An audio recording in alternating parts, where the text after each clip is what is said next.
and then they came, raided the house, full body armor, about 20 deep, guns out. We're tagging. You shouldn't be doing that. And I'm like, well, I'm not gonna gangbang, and this is gonna keep me alive. They're taking your tax dollars to follow me around for 3 years. That's insane, bro. Yeah, I was considered a terrorist. The part that people see, and then it's the shadow side of ourselves. If we don't embrace both, then we lose that power. All right, what's up, everybody? It's your boy T.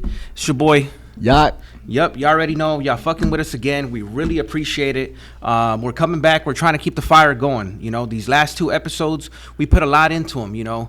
All we want to do is really bring some testimonies to you guys. We want to bring people's stories, you know, and hopefully you guys can relate. You guys can take away something from it. That's pretty much the goal here. So in order to keep that going, we got a very special guest for y'all. Yes, sir. We got a very well-known Los Angeles graph artist. If you're in the game, you know. Shit, I got my boy Zilla with me. Let's go. Let's go, man. What's up? Shit, you know, appreciate you for coming to the pod. We're doing our thing, you know. We're trying to branch out. We want a little bit of everything. The way I see it is hood testimonies. You know what I mean? So that way, we get a lot of youngsters. We get even older folks. They get out. They don't know what they're doing. They may not have a path set out for them. Hopefully, they can take away things and put it together in their own story. You know what I mean? So that's really the objective. But shit, I mean, we can jump right into it. Okay, let's do it. Shit, tell me a little bit about your come up. You know, where'd you grow up? Kind of how that started. The sandbox. You know. Born and raised South Central Los Angeles. Went to school. Went to 10 different high schools.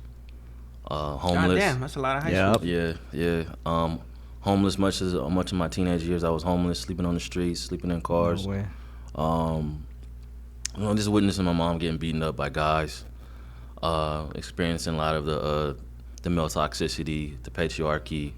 You know, walking with my mom. My mom was a single mom, trying to raise 2 kids, trying to raise a man, and you know, just being a witness to the vultures and dudes trying to hit on her and trying to get at her while she's with us, and just witnessing how they really didn't care about me or my sister, but they just wanted to conquer that feminine energy. That's scary. Got you. You How old were had you at this time, like where you started realizing or knowing what the hell's going on?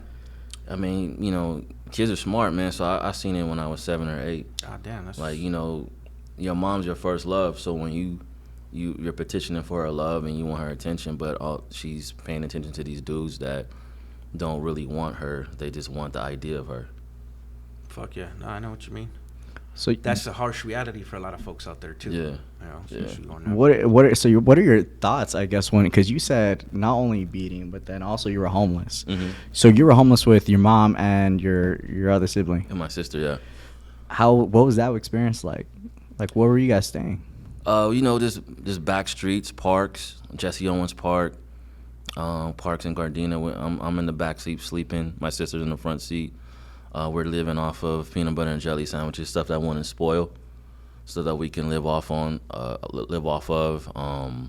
Going to school, then dealing with the harsh reality of going home, and you don't want to say nothing to your teachers or your your people, because then your mom gets, you know, suffers. They take us away and all that. So just trying to, like, you know, deal with the idea of capitalism, and my mom dealing with trying to be an independent woman in a world where women are the second sex, or treated as a second sex. Right. You're so young. Like, what are your thoughts when you're like? Are you thinking like it's normal? Like, this is normal. I'm sleeping in back of my car. You knew, like. I mean, there's many nights I was crying. I was teared up, but I couldn't put it into words. I didn't understand it, because I didn't understand, like, why are we in this situation?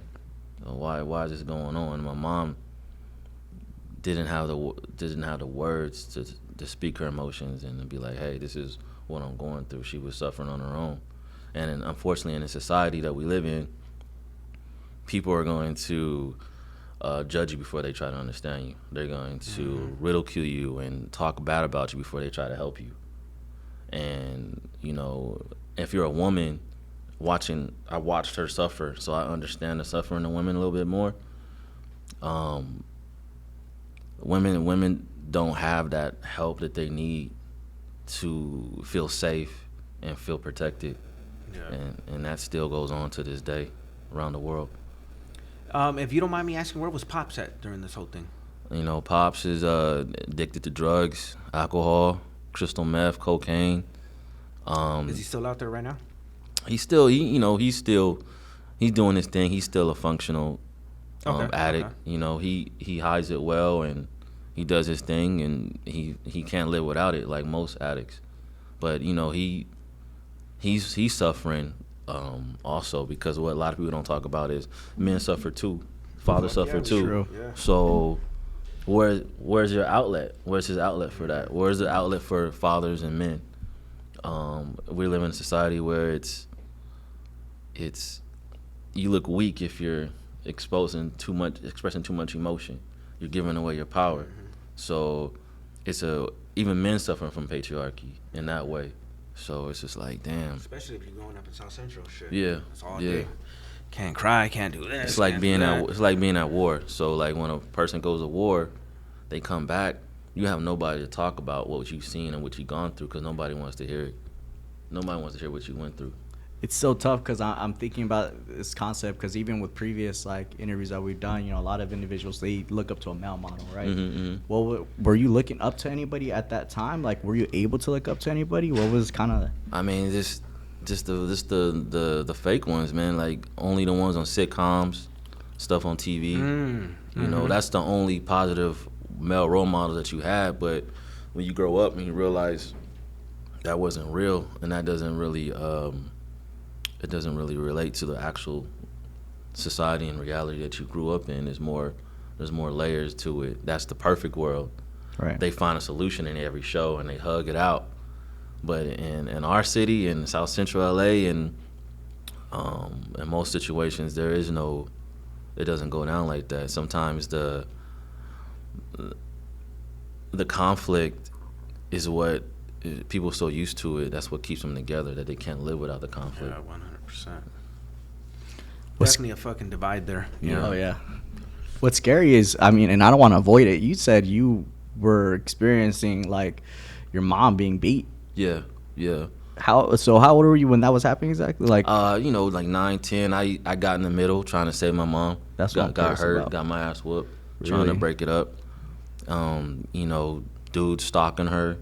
You're still going to school at this point? I'm still. Whenever you could get in, whenever you could go to school, or?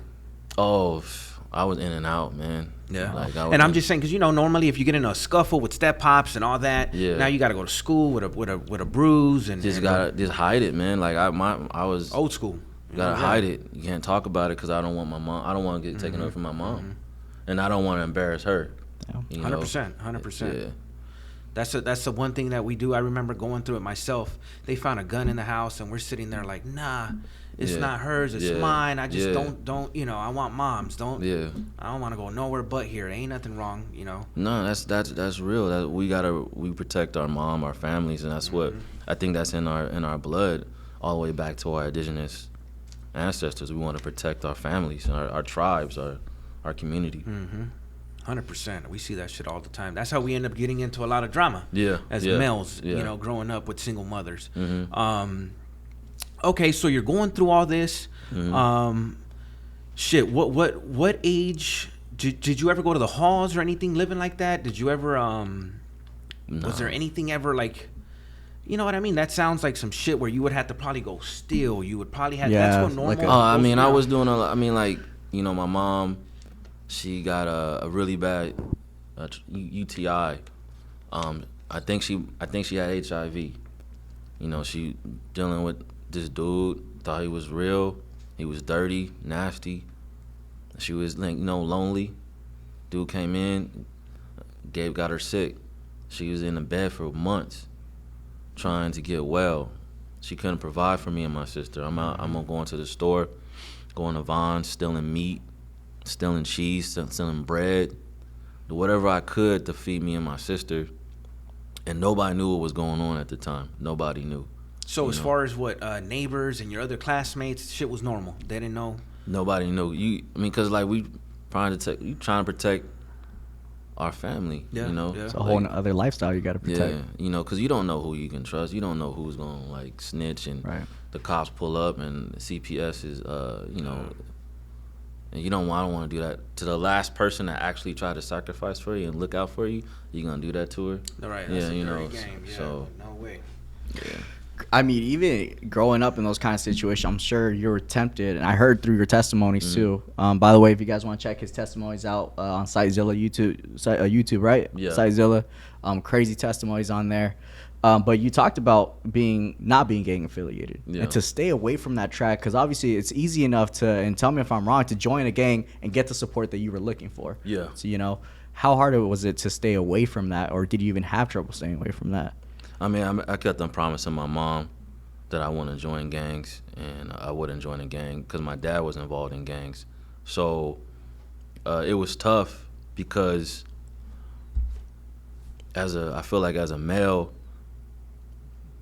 back in the days, back in our indigenous cultures, we had this rites of passage where we would be initiated into something more greater that'll make us stronger, and make us more value.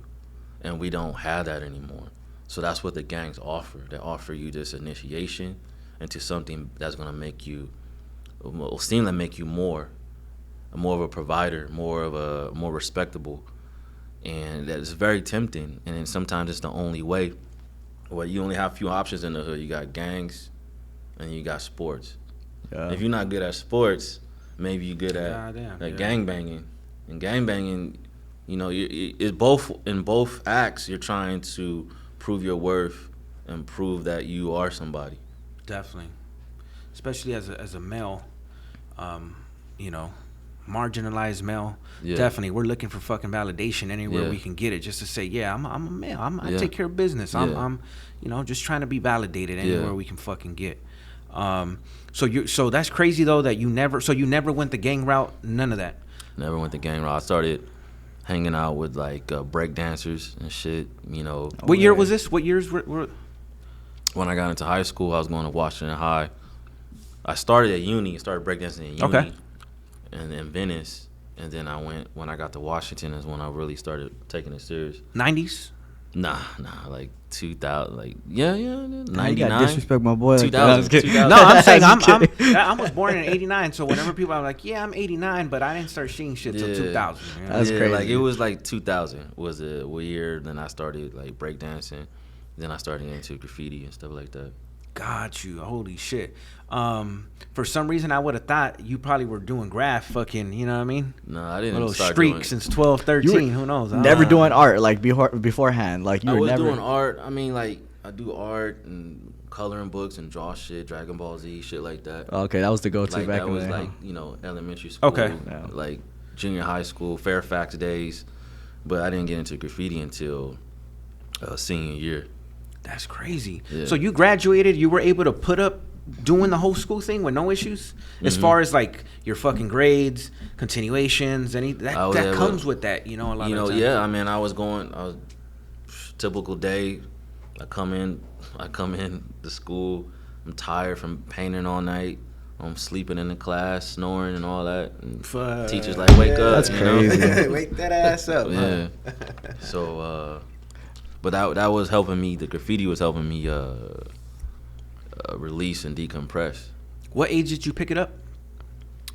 I think 18. 18. Yeah. That's kind of late in the game. Yeah. Realistically, Real late in the game. Real late. So before that, did you have any avenue that you would use to kind of get out, you know, out of the daily stuff that you were going through? Nah, I would like wander the streets. So like I would be like 12 or 13, just wandering the streets at night. That's dangerous. Just wandering because my mom is sick. Damn, you got all that going on, yeah. You know, I got my uncles, but they weren't really present. And then, like, who wants to help a kid they don't know? They don't. It's weird. But I would be riding my bike through the streets of San Pedro, South Central, moving around, and just be out there, man. And yeah, it's dangerous. What I'm curious is like kind of because I know I have a feeling that you didn't go through it just because your father had issues like that. But how was it? Was it hard trying to stay away from like using drugs and stuff because you had all this time on your hands, you had all these worries? Like, was that like a getaway that you tried to do at one point or no? Yeah. The drugs. My dad traumatized me about the drugs, so I didn't really mess with the drugs because I saw what it would do to him. Like, I was with my dad one time. He's high on crack cocaine, drunk. Took us to a bar, the Crystal Casino. He took us, me and my sister, took us there. The Hustler? The Crystal Casino right there in the 91. Oh shit, is that right? Took us over there to the bar. He was high off crack cocaine, got drunk. We walking out into the parking lot. He passed out, blacked out. How old were you guys? I know that's how old were you? Y'all by yourself. I was like about 8 years old. My sister was 6. Bro. So we're like sitting there in the parking lot. It's like 1 o'clock in the afternoon. He's laid out. That's Me and my Sun's sister still right out, there. bright as hell. Yeah, we were right there bawling like because we think he's dead. So seeing those different things of like how it affects that was just all that trauma was like, nah, I don't want to mess with the drugs, you know. And probably pops too. That's probably why you said you gravitated more towards moms anyways, right? Yeah. And you know, and it's messed up though because it's like dads and men get a bad rep already. 100%. And then he does stuff like that.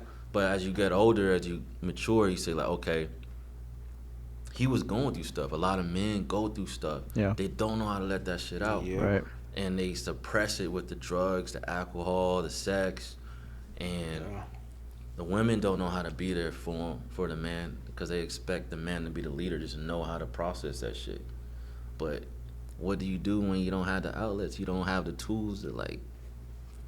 Yeah, I wholeheartedly agree, man. That's one thing that I wish we would highlight a lot more.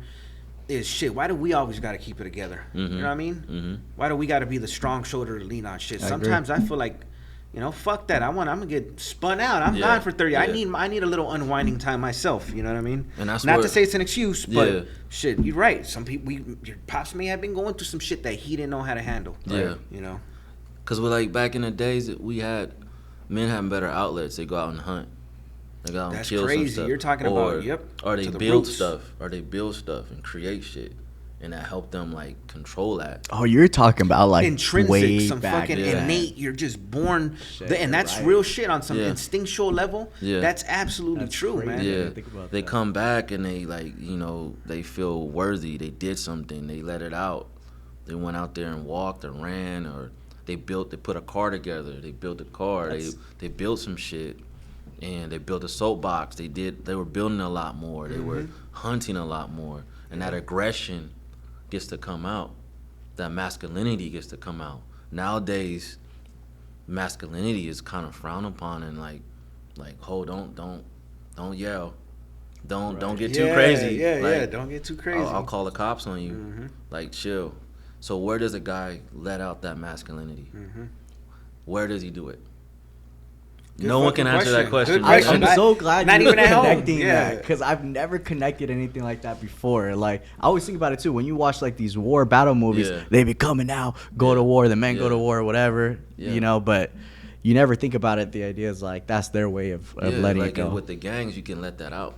And I feel like, oh, go ahead. I'm sorry. When you join a gang, you can let that killer instinct, that masculinity out. You like, okay, let's go look for him. Let's go do this, that. You're letting it out. But when you hold something, it's like keeping old food in Tupperware for a long time. Like if you don't let it out, it's gonna get really bad. It has to come out. It's gonna Great fucking analogy, bro. That's crazy. You can't keep that shit like locked in because it has to come out. It trips me out because I feel like at the time, like during your father's time, outlets weren't that easy. I feel like now we have video games, we have podcasts, we got like little stuff. Back then, you didn't have video games like that. You didn't have I feel like it was harder to really find an outlet back in the day. Yeah. Shit. All right. So you're 18-ish. Yeah. You pick up. What'd you pick up? What's the first tool? Medium. What'd you pick up? What's the first thing you said? Fuck it. This is what I'm doing, or this is something that I have a little interest in. Just graffiti, man. I saw the GK interviews. I got some streaks. Is that from like those war videos? Remember those war? War One, War Two? I remember the war videos, but this is before. This was before that? I was watching the Cope 2 videos. Okay, Kings yes, Destroyed. yes, And yes. then I was watching the Fox 11 story on GK. I'm like, okay. And then I learned that graffiti's a part of hip hop. So I'm like, let me see what's up with that. And then I went out one night, and it felt good. I'm gonna need y'all to educate me on this real quick. Yeah, yeah. Because y'all saying coat this, coat that. What are you guys talking about? Cope Like, 2 is like a graffiti artist on the East Coast, legendary. He made a video of him just walking around New York, just writing on shit and doing throwies and pieces and stuff like that, and talking about graph, kind of like a podcast before podcast. Oh, that's tight. But it was Real shit It was like in the street. video, audio. Yeah. Yeah. Oh, that's tight. And another thing, basically, if I remember, again, this is how I interpret it. You may see it different. Okay. There was two big names. So when you start Graph, you think of Cope 2 or Saber. Yeah, those are the Saber, ones yeah. that once you see those guys, you're Yeah. like, I'm going to be like fucking Saber. Yeah. I'm going to be like Cope 2. Yeah. Those are the names that kind of get you. If you're going to get into graffiti, you're probably going to start Yeah. with those two. Seeing Yeah. shit, just Yeah. doing their history, and that's what kind of... These names sound bad. They sound Yeah, like some yeah. Mortal Kombat No, characters like and shit. back That's just then they really had tight. graffiti magazines, which was pretty big, and I'm trying to be like Retina, Revoke, Correct. Oh, man. Saber, Those are MSKs and the skilled. LTSs, the Center, Clean. I'm looking at them in the magazines, and we got the Canadian graffiti magazine, so we looking at all the graffiti in the big times. We got So these are like legal, like legit graffiti artists. Like, yeah.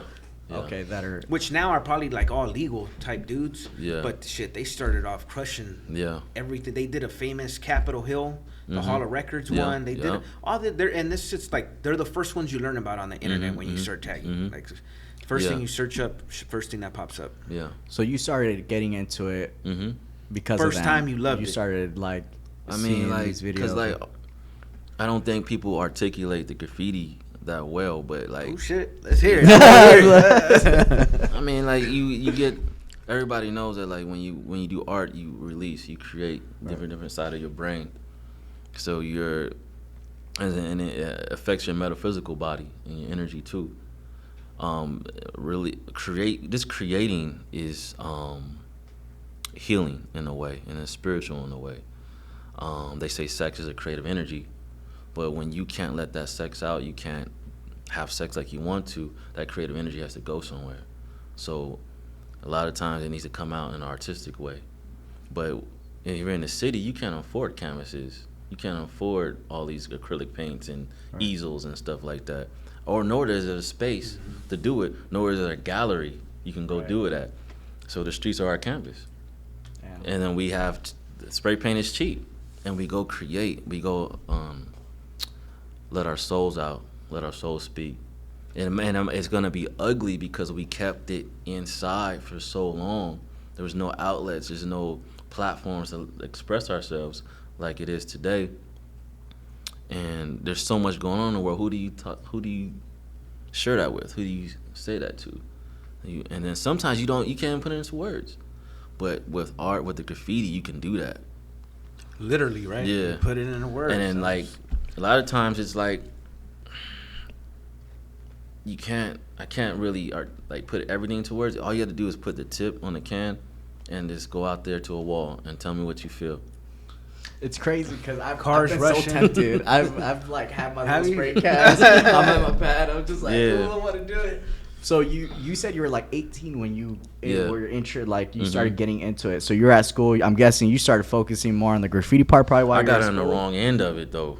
And Oh, that's a what lot of happened? people don't understand, because like when you come into the game, you think all graffiti is the same. When I got into a tag banging crew.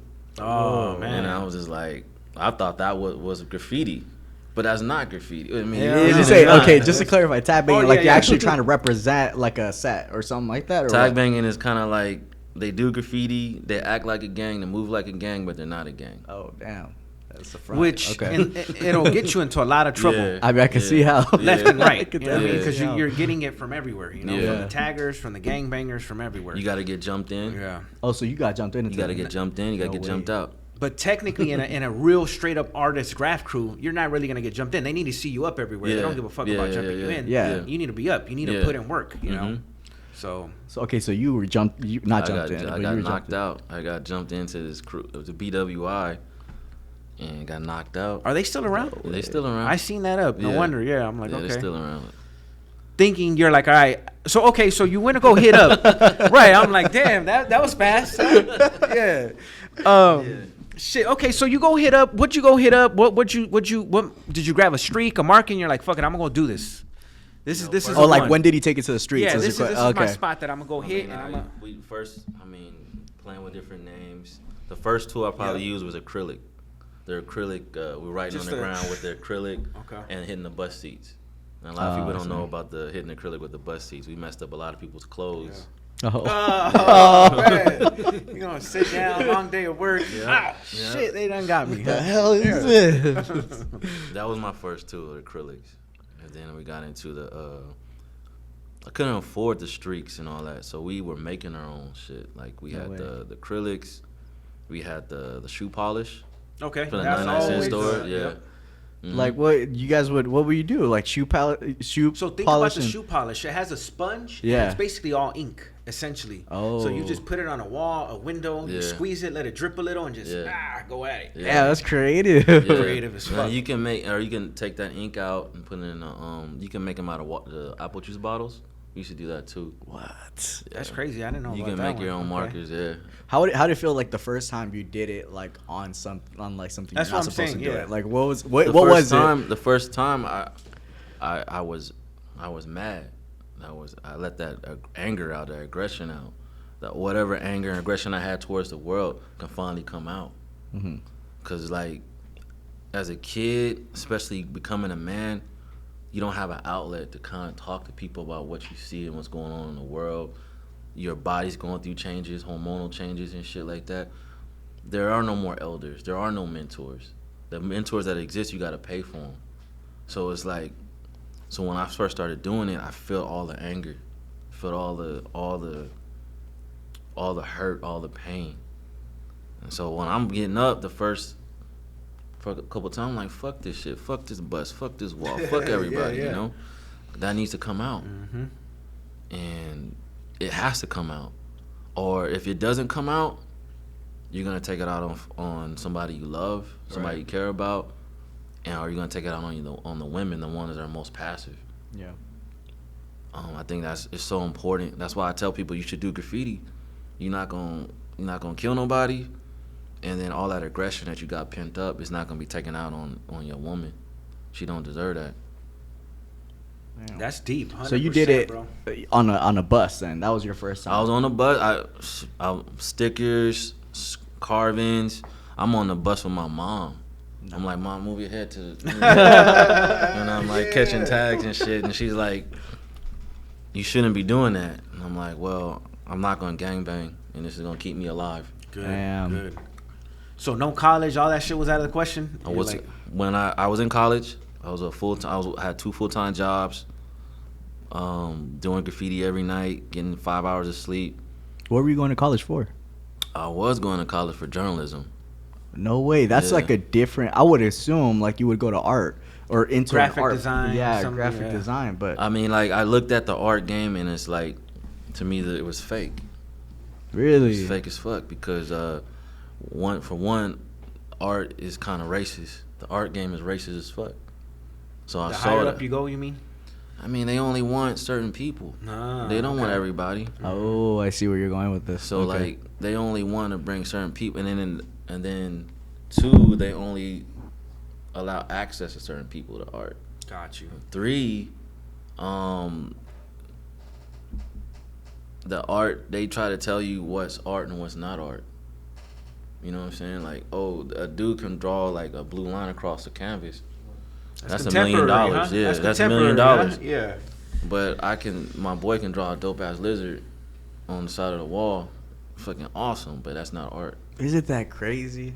I've seen that too. I've always tripped out on that. It's called abstract art. Yeah, Yeah. shit counts. Like what the fuck? So it's just more politics. I love the attitude in that. It's called abstract art. That's what it It's is. just politics. It's too much politics in art. So I didn't want to be anything that was political. I don't want to play your political game. So we're constantly playing politics. Yeah. We already got to play politics at the house. You gotta be like, damn, who's the Democrat, who's the conservative in the house, who's running shit. Then you go out into the workplace, more politics. Who's ass you kissing? Who do you have to appeal to? Who's running shit? Who's corrupt? And then it's just endless politics, and it's in the art game too. Yeah. So you had chose the journalism pathway instead because of that, and then from there, how long were you in college for? I was in college for about 2 years. Still doing graph too. Still doing graph, getting arrested, messing up my classes and shit. You did get arrested at one point then. A few times I got arrested. What was the first time? Yeah, I was gonna ask that. That's a good one. What's the first time? I was on the bus. That was No, I was doing a roller. They used to lock the buses on your ass. Yeah. Really? Yeah, you just hit the emergency Side exit. window. And then, the first time I got arrested, I was doing a roller on the 110 freeway. Oh, man. But I was so naive, I didn't Real know. Quick, roller, you got to take a big ass bucket of paint. Yeah. You're not doing just straight spray cans in a backpack. You got to go loaded, big ass bucket, paint. Yeah. Bruh, tell me why I thought he was like on the freeway racing somebody. He was doing a Like roll. a roller? No, Yeah. no, yeah, my bad. I'm doing my name. Like actual roller, like Yeah, so I'm right? doing my name with like bucket paint, like bucket house paint. Yeah. Doing my name real big, extended pole at 3:00 in the afternoon. Oh, broad daylight. Because I didn't know that was illegal. I thought like if it's a bunch of graffiti right there on the side of the wall, Is that right? I thought like, hey, free game, I can do that. Right. That's interesting. Must be But legal. it must be legal. And I was hitting that shit. Someone called the cops on me. And I'm telling the cops, hey, I thought it was legal, man. I thought it's Like you were being graffiti. genuine. Like you're Yeah, like, yeah, Genuine as hell? Yeah. No, damn. And they took me to the station. What they say, they're like, nah, wise guy, stop it. Like, you ain't. Nah, they were like, you didn't ask for permission. Oh, man, okay, What? they went that route. I'm like, all right. So I'm like, I didn't know. Just let me go. Nah, you going to the station. Felony vandalism. wow. So Felony. yeah, That's fucking crazy, bro. yeah. What did that feel like your first time being incarcerated, or not incarcerated, but getting? Oh, the first time I felt like a badass. I was like, oh, Really? Yeah, Oh. like, yeah. You were 18 already? Did you hit what, the county? Or I you was like went straight to 18 and a half. 76 or I was like something, 18 and a half or 18 and 2 months. So they had to call my mom and shit. Okay. And my mom Got like you. came down and got me and shit. And she was just like shaking her head. Really? Damn. And I'm just like, damn. That's what I just felt a little embarrassed because my mom had to come down and sign me out and shit like that. And then Yeah, I didn't look cool after all, huh? Did they drop it? Was it a DA reject or nothing? Or you got I didn't even probation go and all to that? court. I didn't even see. I got caught a few times. Didn't go to court and ended up getting like 8 warrants and shit. Oh. All in that span of 18 to. Mhm. So my mom had to take me to court one day, and they're like, "You got like 8 warrants. You got to figure this out." Damn. Yeah. And then I was talking shit to the judge, like, "I'm not doing shit. I'm gonna do graffiti too. You can't make me stop doing graffiti. Fuck you. You know, I'm gonna do whatever I want to do." You said that though. I said that to the judge. Yeah. No, you really said that though. Yeah. Oh shit. And she put me in scared straight. Scared straight? What's that? No, You seriously? go in And they're yelling at you and shit. For real? Scared straight. Well, this one was a low budget scared straight. So Okay. they'll have you go to the police station. You have to do physical like boot camp with the Kinda like a cops. dare. What? Yeah, Okay. on Saturdays, and then during the weekdays they had you like doing school and you had to do all this extra shit. But they didn't take us to the jail or anything like that. That's funny. But I was in scared straight, and then that didn't help. Really? So I just you met still? more. It's like I met Wow. more people that did graffiti there, and we, all right, when we get done with Scared Straight, let's go hit some more. Let's go hit some walls. What? That's Yeah. crazy. That's You would crazy assume shit. that you would already that would like get you like on your feet, but like, all right, I can't do this. I'm not gonna do this no more. Some people, least man, not get bro, caught. I got caught maybe twice, and that was it for me. You know what I mean? I was like, I'm cool. So you can know my sight had the fucking Yeah. fervor to go get it. You know what I mean? Yeah. So I mean, it's like being with a girl that's a breath of fresh air that kind of takes you away from the hardships, and that was my thing. That was my girl that took me away from the hardships. So I'm not gonna let that go, and I'm a stubborn lover, and it was consistent. And the thing I like about graffiti is people are not consistent, and that's okay. People are human, but they're not consistent. Yeah. but we expect them to be. Yeah. But graffiti was consistent, was always there, always giving me that high, always giving me that release, always giving me that opportunity to like get into some type of meditation. Because meditation doesn't have to be you folding your legs up and saying kumbaya. It can be like you just being engulfed in something so deep that it takes you to different levels of thinking. I love that, bro. Yeah. To compare that to know that that's what graffiti does, because it really does. You know what I mean? But I haven't heard it put like eloquently like that. You know? Nah, graffiti is spiritual. I know they try to say it's uncultural, but you know, a lot of our indigenous ancestors, all the rites and spirituality and practices that they did was deemed uncultural too, because it didn't fit into their programs, into their understanding. So I'm following their programs, and it's not making me healthier, it's making me sick. So I'm gonna go back to what's uncultural. I'm gonna practice what's uncultural, because maybe that's what's gonna free my soul, heal my soul.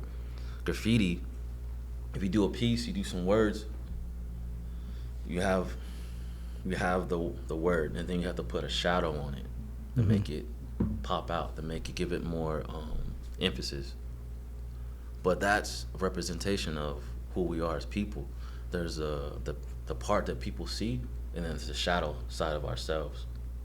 If we don't embrace both, then we lose that power. The key to becoming powerful people is embracing your shadow side, your dark side, and be able to maintain that light in the dark. But a lot of times they teach us and they try to make us shun that darkness, hide that darkness. But like I said, that has to come out. And when you held that darkness in for so long, it comes out at the wrong times. Yeah. And then people be like, wow, you're crazy, you're a monster. Right. But I've been holding this part of myself for so long. This is who I am. This is part of me. You're right. So graffiti in that sense helps you bridge, helps you put that together. But on that journey of doing graffiti, you come face to face with the darkness, with the shadow side. And sometimes it's just too much for people to be able to comprehend. That's interesting. So you're the dark side That's in deep. this case for you, honestly. Yeah. For you would be like obviously your experience with your father, with you growing up, homelessness, all that. Those were your dark sides.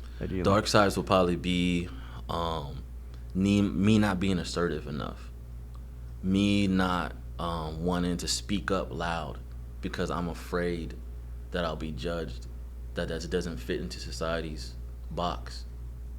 But this is who I am. I have to let it out. I have to bring it out in the right ways and mix that with the light, so it makes me like a complete person. We're taught to like anything that you got. Some people that are just assholes, but their shadow is being nice and kind. And then you got some people that are kind and nice, their shadow is just being assholes. Right. You gotta balance that shit out. Sometimes the way people judge people is based upon from themselves. People judge people from their own shoes versus just understanding them from their own point of view. But you're neither good or bad. You're not light or dark. That's just who you are. Is who you are.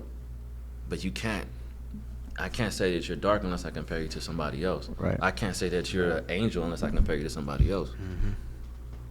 It's crazy because I mean those concepts. It's like you don't think about that stuff. You will look like I would drive by any kind of art. I would be like, oh, that looks tight, but you don't know the whole meaning behind what you just saw. Like it's like there's more. There's not even words could explain that person. Like a one graffiti, one whole set could just be a person's life, their whole life in front. Yeah, of I do classes, man. I do graffiti healing classes, workshops, one-on-one group classes, and you see people breaking down, crying. They're not only doing the graffiti, but you're transcending through the graffiti. You're understanding the graffiti. You don't have to be out in the streets getting the street cred. If you want to, that's cool. Yeah. But I can show you how to heal this shit and find your soul in this shit. That's crazy. I love that. That's fucking deep. That's right, because, everybody got something going on with them. And if they don't find that avenue, you end up with some fucking way out shit. You know what I mean? So I'm glad that whatever, you've seen it that clearly where you knew this is it. This is what's going to take that little edge off me where I'm able to function normally. Well, I didn't have until prison, man. Really? I didn't have until I went to prison. Shit, So hold up. Hey, and likewise, man, prison, it sucks. Black and browns. I tell people we grew up without pops. I didn't grow up with a pops, right? It sucks for the majority of us. We have to learn. Moms ain't enough. She'll hit me with a belt. I grew up. It didn't hurt no more. We learn our hardest lessons, unfortunately, through the pen. Because we don't want to hear from an uncle, from a brother, from nobody. I got a little brother doing life right now. Everybody has been in prison. Yeah. There's 7 of us, 4 boys. No matter how many times we told my little brother, you're going down the same fucking route, you're gonna get washed up. You know, he wanted to learn that lesson on his own, and it sucks that that's the one fucking place that makes us learn a very important life lesson. You know, there's nothing hard enough to control us. Most of the time, you know what I mean. So shit. Okay, so you're in the graph game, 18. When would you say? What was like the first? I guess real crew, and I think it revolves around a crew because that's normally when you know you've either made it or you're in the game, or it's defined by the crew because certain crews there's a hierarchy, right? Yeah. So, which one do you think? Where at what point did you get into like? What would you say your big name crews and you started? You know what? This is it. Now my name's solidified. We're doing this. Probably like UPN was one. UPN's the one, and UPN is I've always seen it around.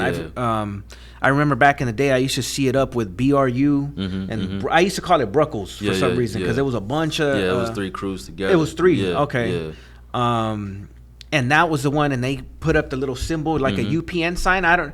So in public television, we used to watch a channel called UPN. It was 13, I believe, right? Yeah. I know 13. A lot of and there's little symbols, and UPN is a crew that got really famous for being the first ones to use those symbols. Yeah, circle, triangle, square. Yep. Yeah. So it used to be literally just the UPN, and at a certain point, on top of each other, right? Yeah, we'll write the UPN. No, on the side. Because it was so basically there was back in the day it was channel 13 called UPN network, the UPN network, and at the U and the P and the N with side of circle, triangle, square. We adopted that and built off that. So where you didn't even have to put in the UPN, you seen the symbols written on a wall, you knew it was UPN. Yeah. So does that make sense? Someday we don't have to hit up UPN. We'll just hit up circle, triangle, square, and then people knew that was us. That's crazy. Yeah. That's tight. Okay, because I'm over here thinking like you guys legit put in like UPN on like some cool like fonts. Which right, you did that as well. But okay, so now you're in UPN. Did you feel like the need to go harder, or how did that go? I always thought growing up, once you get to the crew, that's it. You already put in the work. What do you think? Like for me, I felt like somebody like, okay, now I'm being validated. Now people are seeing me. Now when I first got in, I was toy as fuck. So toy means I was crappy. I sucked at the letters. It's ugly. Yeah. Squiggly lines. Yeah. You know. No can control. So, but as I got better and people started seeing me, it made me feel like, okay, I'm worth something. Finally, for the first time in my life, people see me. And I think that's what people that go through trauma, that's the main thing you want, man or female. You want somebody to see you for who, like, you just want people to look at you. You don't want to feel just like another number, or another person in the machine, or this rat race. So that's rat race. I love that term. That's literally what we're living in every fucking day. The rat race. So when you do graffiti, you stand out. You at least you stand out among a certain group of people. And now you feel special, you feel validated, you feel some kind of self-worth. So UPN was one of those crews. I think when I got into KOG. Did KOG have that I always seen it as an OG crew at the time? So it was like elite. That's how I see it. Yeah. So when I got in KOG, I was like, man. Do they have meaning, like KOG? Like, Kings of Graph. Oh, I like that. Yeah, Killer Giants. I got in KOG, I was like, man, I'm somebody. I'm somebody. Yeah. So in the graph game, there's already existing crews. So you grow up, and I would like to think the goal is you get up everywhere. You may start your own crew. A lot of people do, and you elevate it up to that type of high stature. But normally, you want to hit up enough to where you get recognized by these big name crews. Yeah. Because that's where and then once you tag the crew, everyone's like, holy shit, he got into that crew. Like it happened, you know. It's kind of like college, man. Yeah, man. Holy shit. Like Ivy League colleges and shit. So you got like your little community colleges, right? I love that. And then you got like your Ivy League colleges, and then like, okay, I went to community college. Oh, all right, whatever. But I went to Stanford. I went to I went to Notre Dame. Oh Gotcha. shit! Oh, they only take in certain people. You must be somebody. All right, cool. Yep. So it's kind of like that. Wherever you go, different institutions represent your value. You're associated with that value of that institution. What interests me is like, because obviously an artist in a painting, they'll put their names at the bottom who did it, right? Yeah. How do you guys know? Because when I see graffiti, I don't see like your names at the bottom. Good and stuff fucking like that. question, yeah. How do you know, hey, this site Zilla did this? Hey, like, is that because they know your type of graffiti? Like they know, or like, how are you heard? How are you found? It's so in graffiti, I like to tell people like graffiti has its own language that for that group of people that have done it or still do it. It's kind of like love letters. It's a language and a science that only the people that have done it and do it understand. Damn. So until you're initiated into that art and science, it's just gonna look like abstract. Like different. Yeah. Like way different. But once you get initiated into it and you start training your eye, I guess basically becoming one with the art, then you can see it clearly. But I guess back in the day, because back in the day, there's no Instagram, there's no, I mean, MySpace might be coming up. Even MySpace they was would just probably it. catch you slipping, like doing the graffiti, and they're like, "Oh, what's your name? Oh, your site? Like, this is good art. Like, I like this." Or it was more like the same thing was going on in social media today. People were taking pictures. So sometimes you pull up to the homie's house, he has a whole photo album of graffiti, maybe about 200-300 pictures. Take the Polaroid camera and they take pictures of it and they recorded it like that. Same concept that Instagram has, but now it's virtual. That's interesting. People still have those albums to this day, or they'll have a whole stack of like 500 pictures. Like, look, this is what I did over the last 10 years. Here, bam, and people will trade pictures.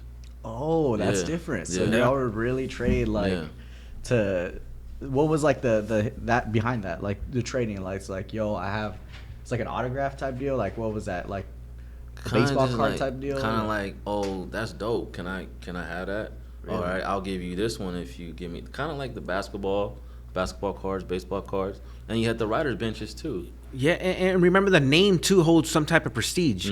So you want that name in your book, in your whatever, in your photo album. So you know the names. You want to get the big. So anybody else that you see going as hard as you respect it, and you would kind of want them, you know, bless me with something, a tag, a slap, or something, you know, a sticky or whatever. There's levels to this. I think that's tight as hell. Like that's badass. Like the fact that y'all had like something like that to track your work, share it, trade it. Like you don't really get that. Yeah. Like the only thing I know trading when it comes nowadays is when I go to Disney, I trade my little pins and stuff. Yeah. Here's my little pin. Like Yeah, that's no, it. no. Like, but with art like that, it's crazy. Gotta take you to a graffiti show. They draw on art books. They trade pins. They trade a lot of different things, and it's an experience that you have to see it. Yeah, it's like literally like black books were a thing. I think they were back in the day. They still are. You would take it, get a signature, meaning somebody hit up in it, throw a throwy in there or whatever, and now you get to go back to your school or wherever and show the homies like, look who hit up in my book, bro. Yeah. Site, UPN hit up in my shit. Like, Yo, what? you got sight, bro. Yes, that's how it is. So I guess what I'm really curious about right now is what's the craziest graffiti thing you've done? I'm like, we've touched on the art, you know, we've touched on the background, the scenic part of it. Yeah, the craziest thing I've done. Craziest thing you've done. I'm like, talking about hanging from the freeway. We're talking about. I mean, it's on YouTube right now. Still going viral. Me standing on top of a truck, painting another truck while I was moving. whoa! What? Wait, what? Yeah, you seen that video, right? What? I I'm wanna gonna have to say- look at this right now. You said you. So I wanna I'm see- on top of a truck. It's moving, and I'm riding on another truck, and it's moving at the same time. That's the craziest shit I've done with graffiti. I'm still trying to get how that works. You were able to. The paint was able to catch up to the movement and still hit. Very, very scary, man. Cause I tried to stand up on it, but he had the stick shift, so I had to sit down. So I'm sitting on top of the truck. It's moving. The big rig is moving at the same time and trying to. I had to have seen navigate that, bro. Oh my god! You I had know to- I've yeah, seen it. yeah. And once I see it's probably one of those old school things. When you see it, you're like, Yeah. damn, how did I forget about this? Like the other ones were like the what was it? It was the war movies. It was a New York one. I did it like 4 years ago. Okay.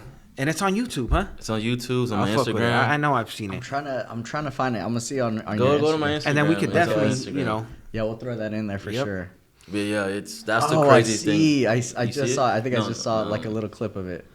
That was That one that's right a small there. clip of it. But there's a full video if you go at the bottom. If you go to the post. I guess to give a visual, then a better visual, it was Marcel. Think of a little pickup truck. There's a little pickup truck. He's on top of that. And there's a semi truck next to it, and he's catching a spot literally, right there. Yeah, Yeah. that's crazy. Where did you get that idea? Like, where did you think, like, yo, I'm gonna hop on a truck and paint the truck as it's moving? The homie Edge told me about it. I was like, let's do it. Let's do it. That from the sounds of it, it sounds like something like you would be driving and you'd be like, "Fuck it, I want to hit that up, pull Yeah, over, or yeah. get next to him." Yeah, it was a great stunt, craziest thing I ever done. Went viral, got like 7 million views on Facebook and stuff like that. And in 2000, that was you said 4 years ago. That was in 2018. Was it still? Well, shit, it's hot as fuck now, anyways, right? Because of Instagram and all that, they follow these links and they. I mean, the graffiti, they kind of kick back on it. I think they're still watching people. Okay.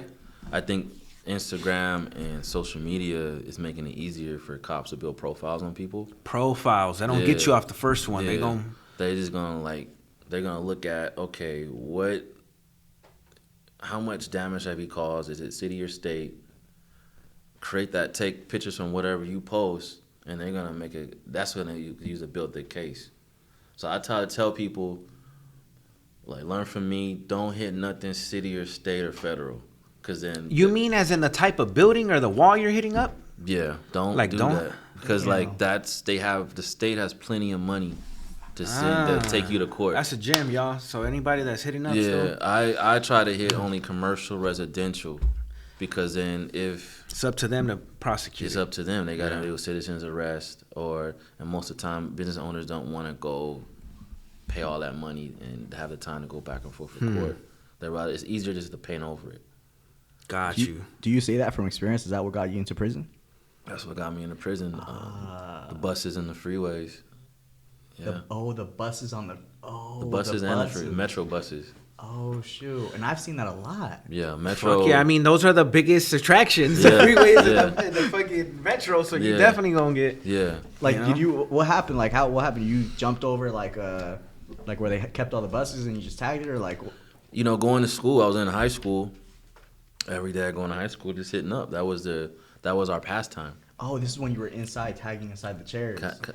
The chairs, The accumulation of lights, all that. Yeah, Yeah. the Gotcha. accumulation. I see. So they had a 3-year investigation. Whoa. On Yeah. site, UPN, that's Yeah. crazy. What? So they were taking your tax 3 dollars. fucking years. He said they're taking yours. They're taking your tax dollars to follow me around for 3 years. That's insane, bro. Yeah, I was considered a terrorist. My money was worth it. Yeah. You were considered a terrorist? Mhm. What? Yeah. That's like felony, Yeah. basically. Yeah. That'd be like Yeah. a felony Shit, case. each one is a felony depending. Yeah. You know, you So accumulate those. Yeah, so they were basically saying each tag I did on the bus was a felony. Wow. There was they kind of like bumped it up, like trying to make it like same thing that your dentist does, your doctor does. They try to up the charges so they can get more out of it. Yeah. Same situation. Wow. So they can make their case harder. So it could be a slam dunk. They did that. I had like 72 felony counts against me. Shit, so touch on that. Touch on the day that they put the handcuffs on you, the final one Man. for that one, I mean, to hit you with everything. the knocking on the door. I don't know who. So they knew the address already. Knew the They knew- address. Well, they found out. I think they found out where I lived at through another person, because they got me first. They found out my phone number, and That's then fucking they were scary, calling yeah. people at my house and pretending to be parole officers, and then they wanted to find out where I worked at, what my address was, and that's how they got my address. So they got my number from somebody, and then they came, raided the house, full body armor, about 20 deep, guns out. We're tagging. For tagging, and Wow, dude. lasers on the guns. I had beams all over me, And they're like, where are the guns and the drugs? And I'm like, oh, they got the wrong Definitely house. got the wrong house. They ain't nothing but spray cans and fucking. So they handcuffed me. I'm in my boxers. And, you know, the lead detective doing the investigation is like, you know why we're here. I'm like, I don't know why you're here. Yeah. I don't know. And he says, I have a warrant signed by Judge Ito. Oh, Judge Ito. Isn't that O.J. Simpson? Yeah. Oh, Judge Ito's notorious, bro. Yeah. He was still around when I was going to the prison system. Yeah. That's crazy. I have a warrant signed by Judge Ito special, to arrest you today. Wow. Yeah. It was crazy. They had the whole house surrounded, walk me out. People all around the house, because, you know, people are nosy like that. Yeah. They want to see. People thought I was getting arrested for rape or some crazy shit. People just made up stories because they couldn't 100%, believe. Yeah, they couldn't believe, like, he's going for graffiti? No, he has to be lying. Ain't no way he got busted for graffiti. Same thing happened when I went to prison. When I got to prison, people were like, you're not in here. That's what I wanted to touch on. Like, how is that? Like, you know, like, before I went to prison, well, when I get in the car, they grilling me. Okay. They're like, we would have caught you in the act if we seen you on the bus. We would have caught you in the act. I'm like, no, you would not. No, never in your. We're going back and forth. You will never catch me in the act. So you're still talking shit at this point. You Yeah, ain't gonna go down that easy. Yeah. Yeah. So, you know, but I didn't think graffiti was that serious. So shit, me either. I had my whole room. I had paint buckets. I had like 200 spray cans. Oh, imagine that. I know. I had my Boost mobile phone wasn't even locked. I had everybody's numbers in that shit. And Boost mobile chirp. the church. Oh, yeah. man, I that's had crazy. the special money case on it and everything. Yeah. I don't know what y'all talking about, but it's just funny. No way. Oh, you don't know about the Boost mobile church? Oh, wow. 1999 kid, man. That's it, man. Damn. That is insane, right? Isn't that the craziest? You can run into adults now that are like, when you born? 2005? You're like, God damn, you're an adult now? Yeah. Yeah, I had the pager and I had the Boost mobile. Mm-hmm. He said pager. I had the flip boost and the pager, yeah. Sidekick, you know? Sidekicks. But yeah, it was they were high-fiving when they got to the station. Oh, man. We got him. We got the graffiti. Where'd you go, to 76 or something? We went to Compton Sheriff's. Oh, shit. The Watts. Sheriff's, yeah. But I didn't know, and this is something that a lot of people need to know. I didn't know my rights, and I didn't know anything.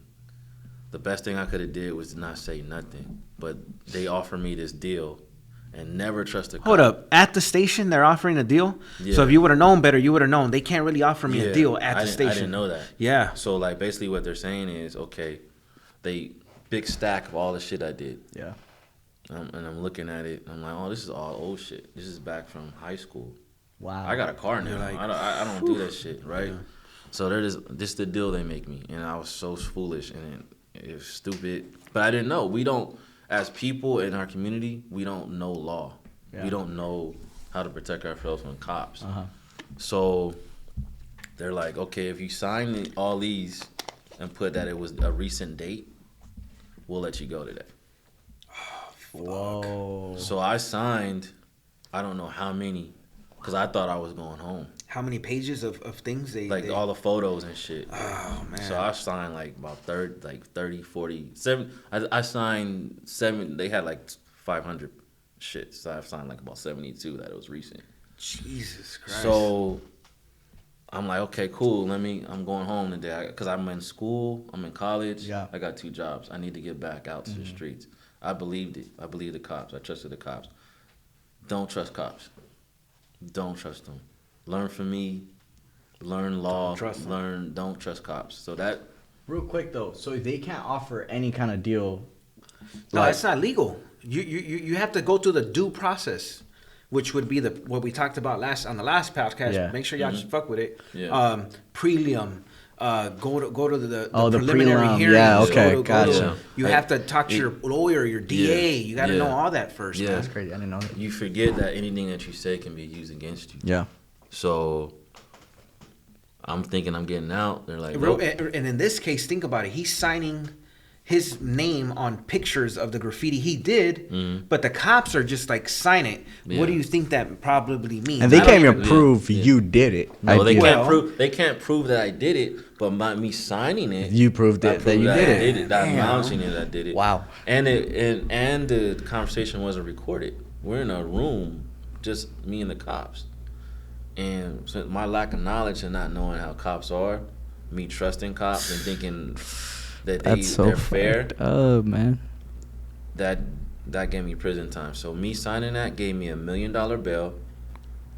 It gave me 72 felony counts against me and a $60,000 restitution. $60,000. That's the price of not knowing your rights. How much jail time again? I was looking at 34 years. What the fuck? Yeah, I was looking at 34 years in prison. 34 years. That was the price of trusting the cops and believing them. So it is important that people learn their rights. It's important that people know how to talk to a police officer and know due process. It's blowing my mind that because from the last podcast we did, like he said, check it out, y'all. Brandon's podcast, the first one we did, Same thing, Brandon. murder was involved, and it was still shorter than this. What you have to remember is property is worth more than people. Wow. Whoa, that's deep. Property is worth more than people.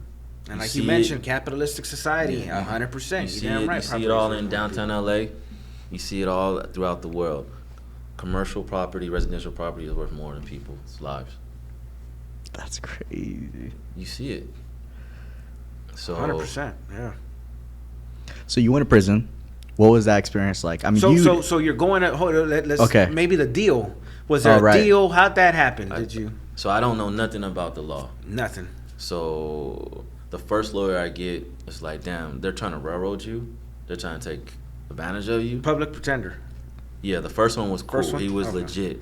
He's like, they got a slam dunk right here, but I can get you down to a year. Oh, okay. I was like, Take it. That's crazy. I was like, all right, I'll take that versus 34. Right. At this point, though, you already said, "Fuck it, I'm in here. There is no more. Let Well, me the pay thing- my bank note. the Let me first- go to work." Well, You're I'm done. thinking like, all the times I got arrested, I get community service. Okay. I'm out. Oh, you So think I'm it's the thinking, same like, deal? Okay, this is gonna give me a bunch of community service because Yeah. it's graffiti. It's not that serious. Right. Lawyer comes in and is like, you're not going home. Oh man. You're looking at 34 years and with $1 million bail. My family couldn't even bail me out. $1 million bail? Oh, yeah, nobody can. Yeah. Over graffiti? For graffiti. That's for real. crazy, for real. So I'm like, damn. So that would have me sick. I'm going back Right. to the county, and people are like, the cops are looking at me weird because I got 72 counts of felony vandalism. They're not thinking I'm doing graffiti. They thinking I blew up some shit or destroyed some shit, you Oh, know? shit. So they're Yeah. looking at me like a crazy man. Little do people know it was for graffiti. No one believed that. No one believed that shit. And then the county's so fucking rough too. Yeah. Even when they ask you like, "What are you Yeah. busted for?" Paperwork, all that. You're like graffiti. Yeah. And then the high numbers like that, they're like, no fucking way. They Yeah. probably thought there was Yeah. red flags. They didn't Yeah. know what the fuck. People were just like, damn, if you in here for graffiti, it must be really bad on the streets. Right. Because they usually don't do that. So they offered me a deal. 9 years. 9 years in prison. No strike, no nothing. So they didn't even bring No it. strikes. I had a 5-year enhancement for I don't know what reason. But 9 years in prison. That was A a deal. deal. That was a deal. Wait, what happened to the 1 year? The 1 year, they bounded my case over to another courthouse. Superior. Yeah, so I got a different public pretender, and that public pretender said, "I'm not gonna fight for you," straight up. Damn. That's So fucked this is up. what people don't know that happens It's fucked up. when you get to court. A lot of these lawyers do not care about you. If public defenders know, because they're getting paid by Yeah. not by you, They but don't care. That's why they're notoriously known as pretenders. Yeah. They ain't there to really. They I want. was wondering why you were saying that because you were saying public pretenders. You weren't saying Yeah. defenders. I'm like, They're- why are you saying it like that? They work both sides. They Yeah. work. They work both sides. They just switch them up. But there's no moral obligation for them to do the right thing. Yeah. There's no heart in it. Definitely. Yeah. So people don't see that. So My next lawyer didn't want to fight for me. She's like, either take the deal or we're going to trial. So I'm like, can I have a week or two to think about this? Mm-hmm. Nah. You need to make a decision now. Damn, that's cold, bro. So I have 1 hour to figure out if I want to do 9 years in prison or take it to trial, and if I lose, do 17. Damn. That's crazy. Still over graffiti. Over I can't even wrap my head around that, dog. Over No, that's graffiti. just crazy, dude. That shit is That's what we're crazy. criminalizing like that. Yeah. Damn. Okay, so you get sentenced. I take the deal. You take the deal. I take the deal. 9.85, 9 with half. 9 with half. Okay. And that's still Unimaginable at that age. You're getting a crazy number. You're like, I mean, people were crying when they heard Yes. about that shit. Like what, you going to what for graffiti? So Yeah, we're let me. Now I forget you had your crew with you and Yeah. all that. Had anybody ever been busted prior to that in your immediate, to let you know or put you up on game? Like, look, bro, no, this is a real deal. Collect call. Hey, bro, they're really gonna fuck you over. well, my whole crew got raided. Oh, Oh. shit. The whole UPN crew got raided. Really? oh, The so whole you weren't crew. in it on your own. Like this was This was an investigation to take down the whole crew. so I This didn't is- know that. I thought it was just you because No. Yeah. I'm sure. No, it I was- know your name was everywhere too, though, just No, on its own. They you know? took like down you the can- whole crew. Damn. They busted down and raided the houses of the whole crew. So this is when they put injunctions on crews and all that. That was before that. Okay. MTA was next. They got raided. And MTA was the first crew that got a gang injunction Yep, put I against remember them. that one. But this was before that. Damn, This bro. is before. This is way before that. They raided the whole crew. No one knows about that because they don't. It's not documented like that. But you look at the paperwork and people's records. People suffered. People lost. Yeah. They lost respect from their families because that's of that crazy. shit. Were you at least going to court with your homies or no? At least a handful, 1 or 2 of them? Nah, I got the worst. You got the worst. I got the worst deal of the stick. They wanted to make an example out of me, Yeah. and they did. They did that. So Fuck. So so you take the 9, you catch the chain. Where do you catch land? the chain. I end up in I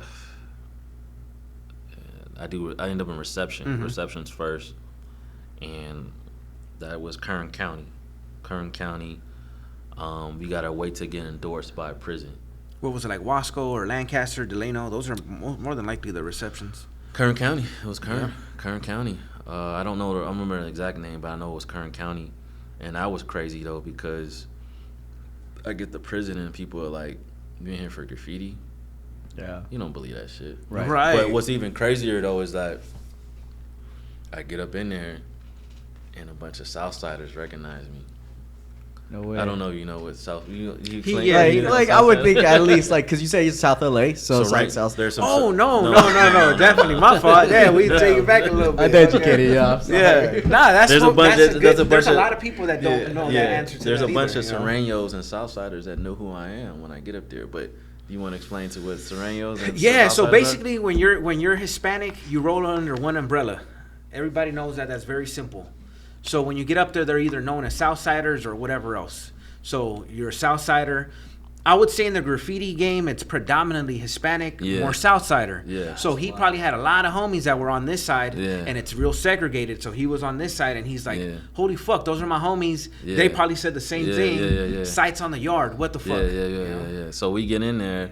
There's homies that used to write graffiti, but now they're gang members, Now they're they're gang gang affiliated. members, yep. So they see me and they're like, "Oh, what's up, man?" We're a big old huddle. I got like 20, 30 Southsiders, Serranos around me, and we're just like, "What's up, man? What are you doing? What are you doing here?" I'm like, "I'm here for graffiti." Like, what? Seeing this, So, as like, an outsider, like seeing what's everybody going on just as soon like- as you come in. Everybody's just the blacks are like, Definitely. "Is he about to get beat up?" Yeah. Southsiders like, "What the fuck is going on?" And they were just like, "This is the homie from the streets. This dude, he's known on the streets. This is sight." No, he's the man. So yeah. like, when it breaks down, the blacks kind of jelly because I'm not affiliated with Bloods and Crips. Yep. 99% of blacks are affiliated. Yeah. So like they're like, "Oh, fuck graffiti." Same thing even on the Hispanic end. Some dudes think they're entitled because they belong from a gang or something. Yeah. So they'll frown upon it. some people. But Mm-hmm. if you know better, you know better. Yeah. Like that's a man that's gonna ride with you, be next Yeah. to you, give you a soup. You know. Yeah. So. Right. You know, the beautiful thing about that experience and reception is that my whole duration there, and you're not Southsiders and blacks and Serranos don't really like click like that. Mm-hmm. But my whole time I was in reception, Serranos and Southsiders coming into my bed like, hey, can you draw something from my daughter? No way. Can you draw something from my girl? Crazy. Can you draw something from my wife? And I'm drawing for the Southsiders and the Serranos and shit. That's fucking tight. So Like, it just it's told insane me. what that's art actually did, tight you as know? hell. Yeah. Like, So I'm like, it's not really a racial thing so much in prison. It's more politics than anything. Yeah. Yeah, 100%. Yeah. I think there's a lot of Politics. respect in that. Like, honestly, like I feel like a whole ass movie could be done like that. Like Yeah. the fact that you're really drawing for all these different kind of like groups. Like, Yeah, and it made them feel good, man. It made them feel good, and so it benefited me. I don't know if the blacks saw it like that, but we had a race riot. You know, it's over the TV In reception still? in reception. Damn. That was a rough reception. And I'm man. up here. I'm up here like everybody's going at it, and not one Southsider Serrano touched me, man. that's They crazy. left me alone. They're just like, It's crazy, man. leave Sight alone. He gets a pass. And I was like, Sight. fuck, Sight graffiti did that shit. That's fucking graffiti right there. Right. So I'm like, if graffiti can do that behind the walls, imagine what it can do in the real world, in the streets. Damn. 100%, man. Yeah. 100%. So I'm gonna start doing graffiti in case I ever go to jail. Shit, I know whatever. I'm safe. Well, I don't know how I know like some Serranos they frown on Yeah, I was graffiti gonna and say, shit. I'm telling you, for some reason, it's like people do not like it. Even if you, I've met some solid dudes that even like will bang a crew in there, and it goes very bad for them because you're not supposed to bang a crew. So I've seen fools with heart that go in there banging a crew, and then they get beat up and black eyes everywhere they go, and then that's it. They end Yeah. up succumbing to the rules, to the politics, you know. Oh, we can teach you how to do graffiti legally. You won't have that street cred, but Right. Yeah. You can do it like as like It's an outlet, as you a know, way you're- like to express yourself and tap into some deeper healing and finding yourself, finding your masculinity. Because that's what I do in the workshops. We help people tap in and figure out who they are in this world. Yeah. Graffiti. With graffiti, you give birth to your real self. Yeah. And you can finally be fiercely authentic. You don't have to be this cookie cutter image that everybody wants you to be. Right. You can finally give birth and create whoever you want to create. Damn, dog, I feel hurt. That's I honestly I respect it so much because it's the same with music. Like, Yeah. the way people produce a beat. Yep. Yeah. It could be like the way they feel, or like rock. Rock is Yeah. hardcore because that's how they feel. Like it's just, I feel like it's similar concepts, not the same. Nothing's ever the same. Very similar, Yeah. bro. Very You have similar your concepts. own. Yeah. A lot of artists have their own styles, even with Exactly. characters. Some people Yeah. do fucking evil shit. Some people do Yeah. clowns. Some Yeah. people do. Right. That's just their thing, and it could Yeah. be like like an example of how they're feeling, or whatever, a manifestation of whatever their Facts. thoughts, feelings. Yeah. Did you do the whole 9.5? The 9? Yeah, 9.5 I did 5. out of the Okay. 9. So like, I was trying to go to fire camp because I know I'll get out early, but since I was, I had so much time and I was so young, my points were so high that I had to start off on level 4. As a You're graffiti top. artist, As a graffiti level artist. fucking 4. You Non- got hit with shit that a lot of affiliates don't even get Yeah. hit with. So like, nonviolent crime, I'm in the cell with murderers. yes. That's crazy. I'm in the cell with lifers. So if they just lost it, were depressed because I'm leaving soon, they can just kill me. They You got know? life. They ain't got Wait, that's the nothing else. thing. Like, if because you're leaving soon, they would kill you. Oh, you never want to brag about you leaving early, because people want to. I did not know that. You never want to brag about that. It's to see it this way. You're in this room. We're all lifers, Yeah. and no one here can go home. Literally, the door's locked. No one can go home. There's one person that could go home, and it's Sight. Yeah. And everyone now is like looking at Sight, like Sight's Yeah. the one going to go. He Yeah. has a chance to go home. Yeah. Somebody might say, you know what? Fuck that. Misery loves company. Yeah. I want him in here miserable with me. He ain't going home. Well, and yeah, it's like another example. Let's say You got to work a 9 to 5 shift, right? He gets to go home at 4:30 or 4 o'clock. Damn, good. Yeah, good analogy. Shit. Yes, I get Everybody wants to go home at 4 o'clock. Everybody wants to. That's true. That's so true. Damn, I didn't know it was like that. So how was it? So you did 5 years. How was it getting out? When you got out, what was that transition like? Shit, man. I didn't want to come back. Honestly, I didn't want to come back to Los Angeles. I didn't want to come back to the world in general. Wow, so you really got that connection with like... No, it's just like, when I was in prison, I was reading books every day. Uh-huh. Metaphysics, politics. Like, I was on my, like, Tupac, Malcolm X shit. Like, I was reading shit. Like, if I'm going to be in here, I'm going to come out better, smarter, stronger. Good shit. But I didn't want to come back because I felt like I'm being released into a larger jail, a larger prison. Uh-huh. A prison that you can't see or like they say in the Matrix, you can't see it or touch it. Mm-hmm. Where you come back into this system of debt, pain. We're doing the same thing every day and expecting change, which is insanity, what some people will call it. We go to work every day and trapped in debt. Can't buy shit. They give us just enough to live off of. That we're borderline crazy or borderline ready to snap, to put us back in there. We don't even have time to nurture proper relationships. And they wonder why divorce is on high. Well, if I'm going to work 10 hours a day, I gotta sleep 8 hours a day, how much time do I have left to nurture or love somebody on a relationship? Right. And then you have kids. So now you're dividing up that time with your kids and your loved one. Yeah. How do you expect a relationship to work? That will only probably work with someone that has money, privilege, but someone that has to actually work. Mom and dad not home to raise the kid. I'm not home enough to really love my woman right. She's stressed out about the politics and the bullshit that she can't love me right. And you expect not to have no problems? You expect not to divorce? And then you get on your phones and see everybody living this fake life, this good life. Yeah. And it's just I didn't want to come back to that. Yeah. It's a trap. Definitely. It's a slippery fucking slope, trap. and we're all close to losing it, going crazy, or suppressing it through drugs. There's what they say, they will not finance our liberation. There's nobody financing our liberation. There's profit in oppression.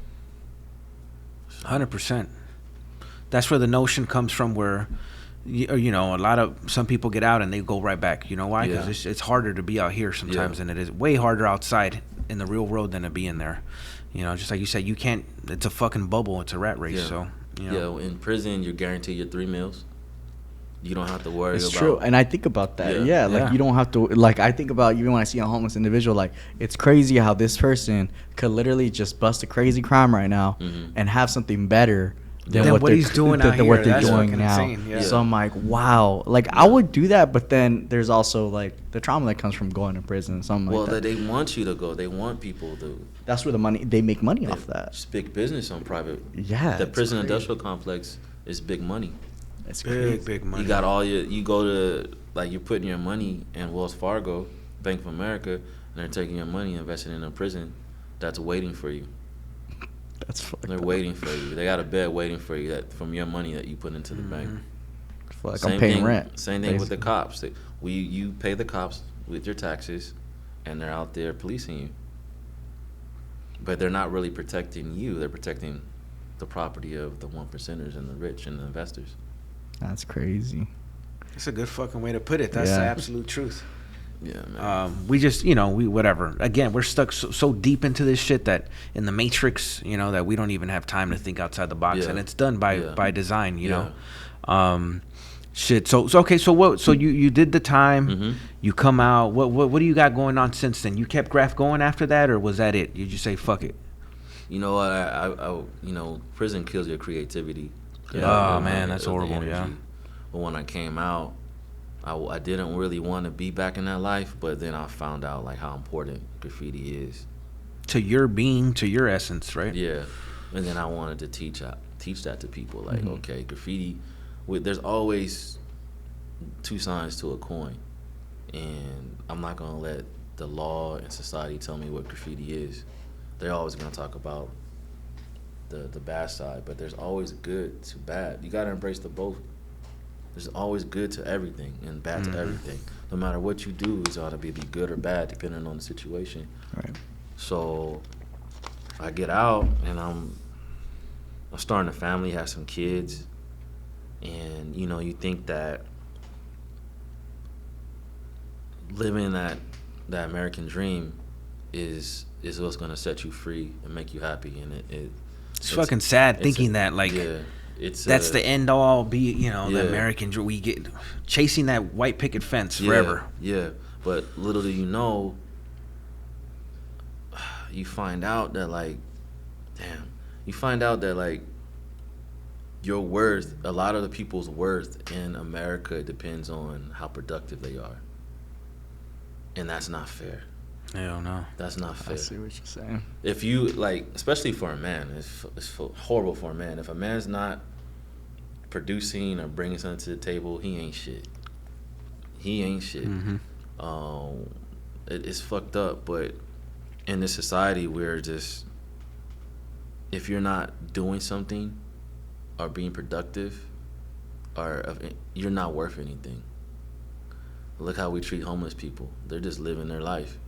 But since they're not producing or not doing anything or not of any importance or not useful, then they're nothing. We do this like unconsciously to our cousins, little brothers, our older uncles. Oh, you're not doing nothing. You ain't nothing, Okay. man. But Native Americans say if you're living, that's enough. You're experiencing life.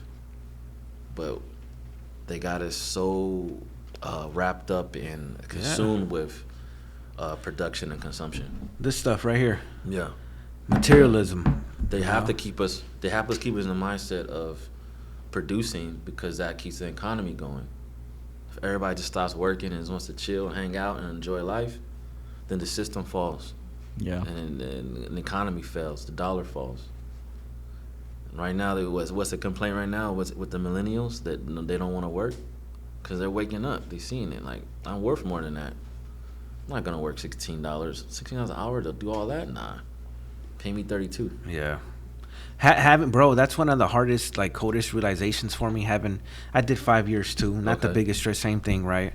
Was like, fuck, I'm gonna have to work my whole life. Yeah. That's it. I'm gonna literally have to work 5 days a week my whole fucking life. I've thought about that. Yeah. That's some shit that I've thought on the crazy, cell. I I've think. thought on a bunk where I'm like, this can't be it. I'm in the fucking matrix. We gotta change. It instills a lot of shit in you where you're just like, because you literally have nothing but time to think, you know? So it's like, I've had those same ideas, same thoughts, bro. It's crazy that the system works against us. Like, if we try to buy houses, they pay us just enough to where we can't buy a house.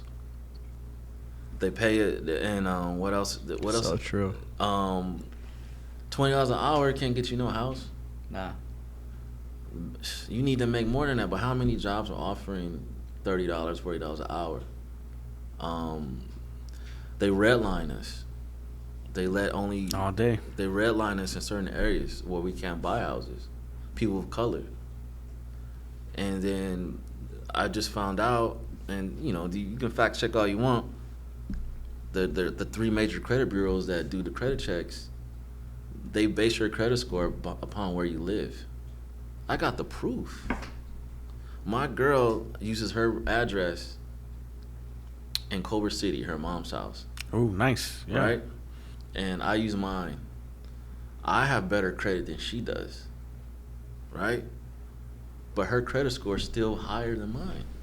Wow, really? She had a business, went bankrupt, maxed out a bunch of cards, never paid them. I pay mine on time. And her credit score is still higher than mine, based off my address. That's crazy. That's crazy. The system really has it broken down. Yeah. So have you so all those thoughts and ideas, do you get a chance to put those out there, like during your when you're doing the art classes with folks, or? I'm just starting to. You should do a podcast, bro, on that. You could do that shit all day. Real shit. You could. That's philosophy. Easy. People want to hear that. A lot of Yeah. people may not be ready for it, Yeah. but a lot of people, it's basically I see it as what do you call that? Like a higher discussion. Yeah. Those type of things. What Yeah, are they called? You know. just well, basically what I'm trying to do is build community. So I can do a lot of things on my own, but what I want to do is I want to do it with other people. Okay. Let's come up together. Let's build together. Mm-hmm. I want to do it with people outside of my race, other women. Mm-hmm. Let's start building bridges. Let's come up together. This is a lot of this American independent. Like I did it on my own. In reality, they didn't. Elon Musk didn't do it on his own. Right. Jeff Bezos didn't do it on his own. But they like to say that. Yeah. But they had a team of people. But I want to acknowledge this team. I want my team to eat too. I want to build community, take it back to a kind of like a worker cooperative kind of thing. Like, let's split the pie evenly and let's come up together. Love that. Mm-hmm. And that's respectable. Because Jeff Bezos came up, he's one of the richest men in the world. But how many people are like despising him and gunning for him and ready for him to like ready to get him? Because he didn't do it, he's not sharing the pie. I know he did it, I know he probably put in the work, but I don't think he's acknowledging the team and the people that helped him get there. So... No, and it's so true. I guess to kind of like probably wrap some things up just because, but I got one question I want to throw out there. all right, hit him with that question. I'll hit him with mine. Right. Go ahead. Oh yeah, okay, perfect. I know you've probably seen, and you're probably way more in the loop than I am. Again, I just know what the fucking internet throws out there. Yeah. TKO MTA. 3 days ago or something, they started posting everywhere. They got a ceasefire. I mean, they have beef for a long time. And real to preface that, I would say the two biggest active graph crews, and again, I've been out the game. I'm no shot to nobody, because there's plenty of graph crews that are up right now. There's so many of them. Yeah. Those are the two biggest ones that I grew up with. That I like. You were idols of either one or either or, and the reason for that is because these two crews went at it. So a lot of people, you don't pick sides, but you're just like, I just like their graffiti more than I like their graffiti. They're like the Bloods and Crips of graffiti in a way. Not like that. I would say like more like they're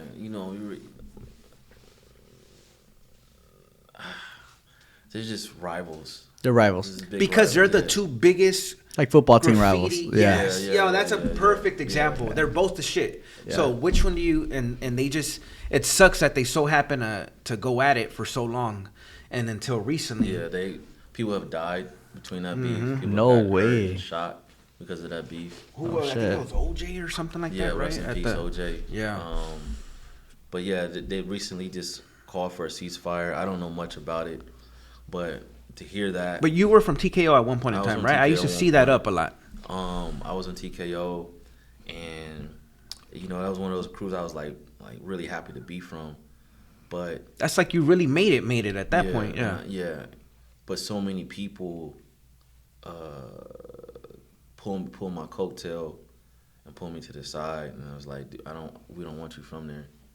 A lot of people from the graph game, over 30, 40 people, like pull me to the side, like, hey, That's fucking crazy. that's not who you are.